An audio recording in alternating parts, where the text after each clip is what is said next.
ನಮಸ್ಕಾರ ಸ್ನೇಹಿತರೆ, ವರ್ಷ ಮುಗಿಯೋದ್ರೊಳಗೆ ಶ್ರೀಮಂತರಾಗುತ್ತಾರೆ ಈ ರಾಶಿಯವರು. ಎಲ್ಲವೂ ಸೂರ್ಯನಿಂದ ಬದಲಾಗಲಿದೆ. ಗ್ರಹಗಳ ರಾಜನಾದ ಸೂರ್ಯ ತಿಂಗಳಿಗೊಮ್ಮೆ ರಾಶಿ ಬದಲಾವಣೆ ಮಾಡುವುದು ಎಲ್ಲರಿಗೂ ಗೊತ್ತಿದೆ. ವರ್ಷದಲ್ಲಿ ಒಮ್ಮೆ ಎಲ್ಲ ರಾಶಿಗೆ ಇದು ಹೋಗಿ ಬರುತ್ತದೆ. ಈ ಸಂಚಾರದ ಕಾರಣದಿಂದ 2024ರ ಕೊನೆಯ ಒಳಗೆ ಕೆಲ ರಾಶಿಯವರು ಶ್ರೀಮಂತರಾಗುತ್ತಾರೆ. ಆ ಅದೃಷ್ಟವಂತ ರಾಶಿಗಳು ಯಾವುವು ಎಂಬುದು ತಿಳಿದುಕೊಳ್ಳೋಣ ಸ್ನೇಹಿತರೆ. ಅದಕ್ಕೂ ಮುಂಚೆ ಯಾರೆಲ್ಲ ನಮ್ಮ ಚಾನಲ್ಗೆ ಸಬ್ಸ್ಕ್ರೈಬ್ ಮಾಡದೆ ನೋಡ್ತಾ ಇದ್ದೀರಾ, ಪ್ಲೀಸ್ ನಮ್ಮ ಚಾನಲ್ಗೆ ಸಬ್ಸ್ಕ್ರೈಬ್ ಮಾಡ್ಕೊಳ್ಳಿ ಸ್ನೇಹಿತರೆ. ಹಾಗೆ ನೀವು ಸೂರ್ಯದೇವನ ಭಕ್ತರಾಗಿದ್ದರೆ ಈ ವಿಡಿಯೋಗೊಂದು ಲೈಕ್ ಕೊಟ್ಟು ಓಂ ಸೂರ್ಯದೇವಾಯ ನಮಃ ಎಂದು ಕಮೆಂಟ್ ಮಾಡಿ ಸ್ನೇಹಿತರೆ. ವೈದಿಕ ಜ್ಯೋತಿಷ್ಯದ ಪ್ರಕಾರ ಎಲ್ಲ ಗ್ರಹಗಳು ತಮ್ಮ ಸ್ಥಾನಗಳನ್ನು ಒಂದು ರಾಶಿಯಿಂದ ಇನ್ನೊಂದಕ್ಕೆ ನಿಯಮಿತವಾಗಿ ಬದಲಾವಣೆ ಮಾಡುತ್ತಿರುತ್ತವೆ. ಗ್ರಹಗಳ ಚಲನೆಯ ಕಾರಣದಿಂದ ನಮ್ಮ ಜೀವನದ ಮೇಲೆ ವ್ಯಾಪಕ ಪರಿಣಾಮ ಬೀರುತ್ತದೆ.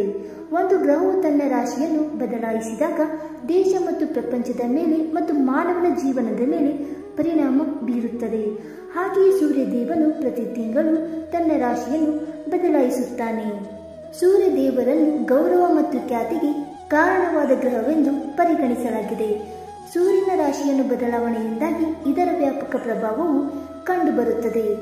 ಎಲ್ಲರಿಗೂ ಗೊತ್ತಿರುವಂತೆ ಸೂರ್ಯ ಒಂದು ವರ್ಷದಲ್ಲಿ ಎಲ್ಲ ರಾಶಿಗಳಲ್ಲಿ ಸಂಚಾರ ಮಾಡುತ್ತದೆ.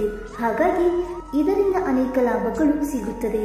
ಇನ್ನು ಈ ವರ್ಷ ಅಂದರೆ 2024 ಮುಗಿಯುವುದರ ಒಳಗಾಗಿ ಸೂರ್ಯನ ಕಾರಣದಿಂದ ಕೆಲ ರಾಶಿಯವರಿಗೆ ಶ್ರೀಮಂತಿಕೆ ಹುಡುಕಿ ಬರುತ್ತದೆ.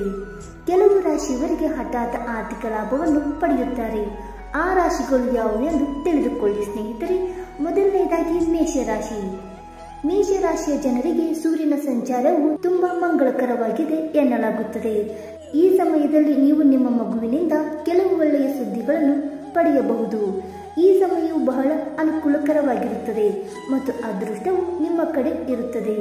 ಯಾವುದೇ ಸ್ಪರ್ಧಾತ್ಮಕ ಪರೀಕ್ಷೆಯಲ್ಲಿ ಭಾಗವಹಿಸಿದವರು ತಮ್ಮ ಫಲಿತಾಂಶಗಳನ್ನು ಪಡೆಯಬಹುದು. ಅದರಲ್ಲಿ ವಿದ್ಯಾರ್ಥಿಗಳು ಯಶಸ್ಸನ್ನು ಸಾಧಿಸಬಹುದು. ಹಠಾತ್ ಆರ್ಥಿಕ ಲಾಭದ ಲಕ್ಷಣಗಳಿವೆ. ಎರಡನೇದಾಗಿ ವೃಷಭ ರಾಶಿ. ಸೂರ್ಯದೇವನ ಈ ಸಂಚಾರವು ನಿಮಗೆ ತುಂಬಾ ಮಂಗಳಕರ ಮತ್ತು ಪ್ರಯೋಜನಕಾರಿ ಎನ್ನಲಾಗುತ್ತದೆ. ಈ ಸಮಯದಲ್ಲಿ ನಿಮ್ಮ ವ್ಯಕ್ತಿತ್ವ ಹಾಗೂ ಗೌರವವು ಹೆಚ್ಚಾಗುತ್ತದೆ. ನೀವು ಸಮಾಜದಲ್ಲಿ ಗೌರವ ಮತ್ತು ಖ್ಯಾತಿಯನ್ನು ಗಳಿಸಲಿದ್ದೀರಿ. ವಿವಾಹ ಬಂಧನದಲ್ಲಿರುವವರಿಗೆ ಸಮಯವು ಅನುಕೂಲಕರವಾಗಿರುತ್ತದೆ ಮತ್ತು ಅವರು ಸಂತೋಷವನ್ನು ಪಡೆಯುತ್ತಾರೆ. ಪಾಲುದಾರಿಕೆಯಲ್ಲಿ ನೀವು ಯಶಸ್ಸನ್ನು ಕಾಣುತ್ತೀರಿ. ಆರ್ಥಿಕ ಲಾಭಕ್ಕಾಗಿ ನೀವು ಉತ್ತಮ ಅವಕಾಶಗಳನ್ನು ಪಡೆಯಬಹುದು. ಉದ್ಯೋಗಸ್ಥರಿಗೆ ಬಡ್ತಿ ಮತ್ತು ಆರ್ಥಿಕ ಲಾಭ ಸಿಗುವ ಸಾಧ್ಯತೆಗಳಿವೆ. ಮೂರನೆಯದಾಗಿ ಕನ್ಯಾ ರಾಶಿ. ಸೂರ್ಯನ ಸಂಚಾರವು ಕನ್ಯಾ ರಾಶಿಯವರಿಗೆ ವರದಾನಕ್ಕಿಂತ ಕಡಿಮೆಯಿಲ್ಲ. ಸೂರ್ಯನನ್ನು ಅದೃಷ್ಟ ಮತ್ತು ವಿದೇಶಗಳ ಫಲ ನೀಡುತ್ತದೆ ಎಂದು ಪರಿಗಣಿಸಲಾಗುತ್ತದೆ. ಈ ಕಾರಣದಿಂದ ನೀವು ತುಂಬಾ ಅದೃಷ್ಟವನ್ನು ಪಡೆಯುತ್ತೀರಿ. ನಿಮ್ಮ ಆರ್ಥಿಕ ಸ್ಥಿತಿಯಲ್ಲಿ ಸುಧಾರಣೆಯನ್ನು ಕಾಣುವಿರಿ. ಹಣ ಗಳಿಸುವ ಹೊಸ ಅವಕಾಶಗಳು ನಿಮ್ಮ ದಾರಿಗೆ ಬರಲಿವೆ. ಕೆಲಸದ ನಿಮಿತ್ತ ವಿದೇಶಿ ಪ್ರವಾಸವನ್ನು ಮಾಡಬಹುದು. ಇದರಿಂದ ನಿಮ್ಮ ಅನೇಕ ಕಷ್ಟಗಳು ಸಹ ಈ ಸಮಯದಲ್ಲಿ ಪರಿಹಾರವಾಗುತ್ತದೆ. ನಾಲ್ಕನೆಯದಾಗಿ ತುಲಾ ರಾಶಿ. ಈ ಸೂರ್ಯ ಸಂಚಾರ ಉತ್ತಮ ಯಶಸ್ಸನ್ನು ತರುತ್ತದೆ. ನಿಮ್ಮ ಧೈರ್ಯ ಮತ್ತು ಶೌರ್ಯ ಹೆಚ್ಚಾಗುವುದು ಮಾತ್ರವಲ್ಲ, ತೆಗೆದುಕೊಂಡ ನಿರ್ಧಾರಗಳು ಮತ್ತು ಮಾಡಿದ ಕೆಲಸಗಳು ಸಹ ಮೆಚ್ಚುಗೆಗೆ ಪಾತ್ರವಾಗುತ್ತವೆ. ನಾವು ನಿರ್ಧರಿಸಿದ ನಂತರ ನಾವು ಅದನ್ನು ಪೂರ್ಣಗೊಳಿಸಿದ ನಂತರವೇ ಬಿಡಬೇಕು, ಇಲ್ಲದಿದ್ದರೆ ಕಷ್ಟವಾಗುತ್ತದೆ.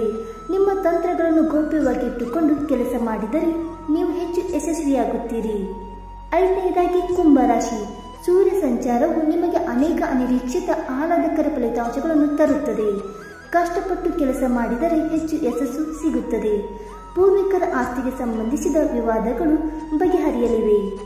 ಇನ್ನು ಕೊನೆಯದಾಗಿ ಮೀನರಾಶಿ. ಈ ಸೂರ್ಯ ಸಂಚಾರವು ನಿಮ್ಮ ಖ್ಯಾತಿಯನ್ನು ಹೆಚ್ಚಿಸುತ್ತದೆ. ಈ ಅವಧಿಯಲ್ಲಿ ಸರ್ಕಾರಿ ಇಲಾಖೆಯಲ್ಲಿ ನಿರೀಕ್ಷಿತ ಕೆಲಸಗಳು ಪೂರ್ಣಗೊಳ್ಳಲಿವೆ. ವಿದ್ಯಾರ್ಥಿಗಳಿಗೆ ಮತ್ತು ಸ್ಪರ್ಧೆಗಳಿಗೆ ಹಾಜರಾಗುವವರಿಗೆ ಸಮಯವು ಹೆಚ್ಚು ಅನುಕೂಲಕರವಾಗಿರುತ್ತದೆ. ಸ್ನೇಹಿತರೆ, ಈ ಮಾಹಿತಿ ನಿಮಗೆ ಇಷ್ಟವಾಯಿತಾ? ಇಷ್ಟವಾಗಿದ್ದರೆ ಈ ವಿಡಿಯೋಗೊಂದು ಲೈಕ್ ಮಾಡಿ ಸ್ನೇಹಿತರೆ. ಹಾಗೆ ನಿಮ್ಮ ಅನಿಸಿಕೆ ಮತ್ತು ಅಭಿಪ್ರಾಯಗಳನ್ನು ಕಮೆಂಟ್ ಮೂಲಕ ತಿಳಿಸಿ ಸ್ನೇಹಿತರೆ. ವಿಡಿಯೋ ನೋಡಿದ್ದಕ್ಕಾಗಿ ಧನ್ಯವಾದಗಳು. Thank you so much.